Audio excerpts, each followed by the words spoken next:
Well, I couldn't really remember, but I did find an old diary from 1980, Okay. and we'd booked a babysitter. Yeah. So that's at least 45 years, isn't it? At least, yes. Well done. Good on you.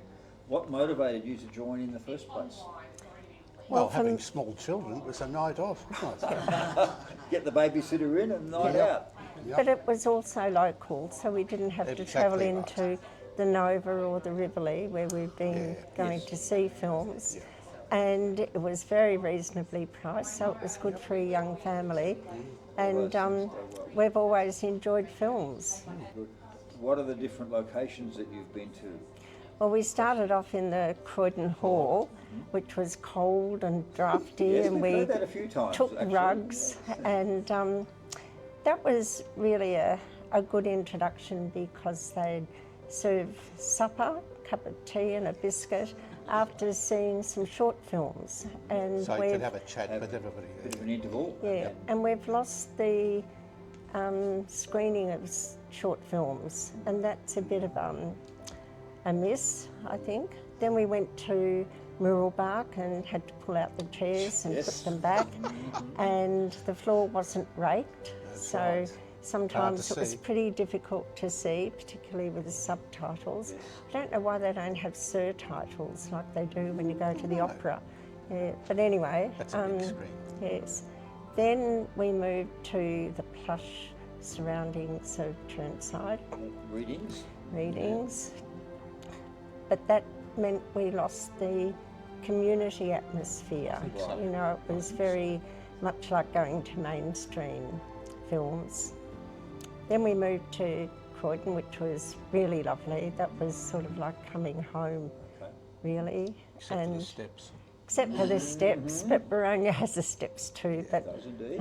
there's a good motivation to use the steps. But Boronia's lovely. They're very friendly and Tom and it's a Elliot good talking to us. Yes. Yes, they are indeed.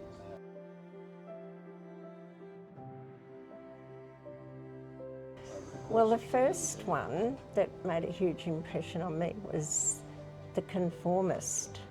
Okay. It was a long time ago, and that was at the Croydon Hall. But there have been so many that it's really difficult to remember. But The Lives of Others was another one about the Stasi in East Germany. Melancholia. Yeah, Lars von Trier films have always made an impact on me. Whether it was good or not, it still made an impact. It's the way it's done, yes. All the Ken Loach films. The first one we saw was Family Life, with the impact of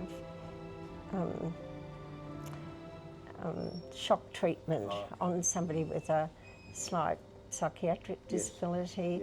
Kathy Come Home, and I think it was almost automatic screening. If a Ken Loach film came, it would be included, but I've stopped going because it's so bleak, and I just feel I can't take it. But Terence Davies with Distant Lives, Small Voices, or Small Voices, Distant Lives, that was beautiful.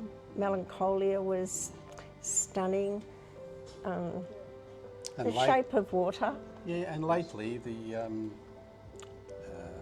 Teacher Who Promised to See. That was a pretty fantastic film. And Goodbye Julia. Yeah, And To Hilda with too. Love.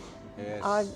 I really enjoy political films, obviously, films with social justice as the background, films with ethical dilemmas. They're sort of my favourites. Yeah, and historical situations where you thought you knew everything, but a good filmmaker can bring up A different things perspective. that you don't think of. Like, does anyone think of German citizens and how they were treated during Hitler's regime? Yes.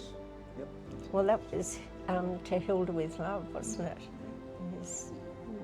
No, I think social justice films are pretty important for Yeah, and there's film a fair range of That's those. what separates a society from normal film going on. Yes, it's not just for entertainment. It's not just is it? entertainment. No, it's for education and stimulation. The whole as thing. well. Yeah, it's really good.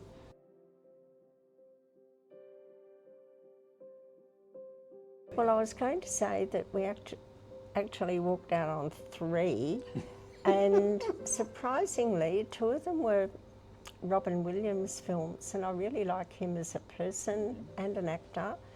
But Good Morning Vietnam was so screechy, I couldn't stand it. Yep, it was loud, yes. I don't know what Popeye was about, and we did walk out, and I think both of those were at Croydon Hall Right. too. Okay.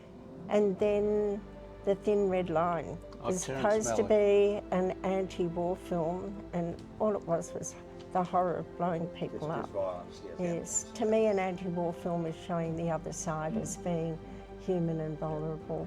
Yeah. Well, it's interesting to get stimulated though, isn't it? And to make a Absolutely. choice Yes. if you... Oh, and there are other films that perhaps we've given a 1 or 2 to, Yeah, but yeah. they've still been worth The seeing. experience, absolutely. Yes. Yeah.